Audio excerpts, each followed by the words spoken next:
வாழ்க்கையிலே நீ வெற்றி பெற வேண்டும் என்றால் தயவு செய்து எக்காரணம் முன்னிட்டு உன்னுடைய நேரத்தை வீணாக்காதே. சென்று கொண்டிருப்பவன் நேரத்தை வென்று கொண்டிருக்கிறான், நின்று கொண்டிருப்பவனை நேரம் தின்று கொண்டிருக்கிறான். இந்தியர்கள் கடிகாரத்தில் மணியை மட்டும் பார்க்கின்றோம், அமெரிக்கர்கள் மணியோடு சேர்த்து நிமிடத்தையும் பார்க்கின்றார்கள், ஜப்பானியர்களும் ஐரோப்பியர்களும் நிமிடத்தோடு சேர்த்து வினாடியையும் பார்க்கின்றார்கள். 4 மாதங்களுக்கு முன்னால் சுவிட்சர்லாந்து நாட்டிலே உரையாற்றுவதற்காக சென்றுவிட்டு ஜூரிச் ரயில்வே ஸ்டேஷன்ல போய் உட்கார்ந்துருக்கணும். ட்ரெயினை பிடிக்கணும், ஜெர்மனி போறது. 8:03 போன நான் புறப்பட்டுட்டேன். மனைவியும் அழைச்சிட்டு போயிருக்கேன்.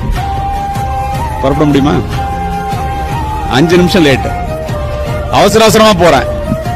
போன ட்ரெயின் இல்ல, இந்தியா மாதிரி தான் அப்படின்னு நான் நினைச்சுக்கிட்டு ட்ரெயின் வரலன்ட்டு உட்கார்ந்து சிரிச்சுட்டே சொன்னான், மை டியர் இந்தியன், மூணி குறுகி போய்விட்டேன். இந்த ட்ரெயின் 1 மணி நேரத்துக்கு 850 கிலோமீட்டர் வேகத்துல போறதுடா, நேரம் பாதி தூரம் போயிருக்கும், நீ லேட்டா வந்திருக்க போடாங்க. திரும்பி மனைவியை பார்த்தேன். ஒரு டிக்கெட் 57,000 ரூபாய், 2 டிக்கெட் 1,14,000 ரூபாய். பாக்குறத தவிர வேற என்ன பண்ண முடியும்?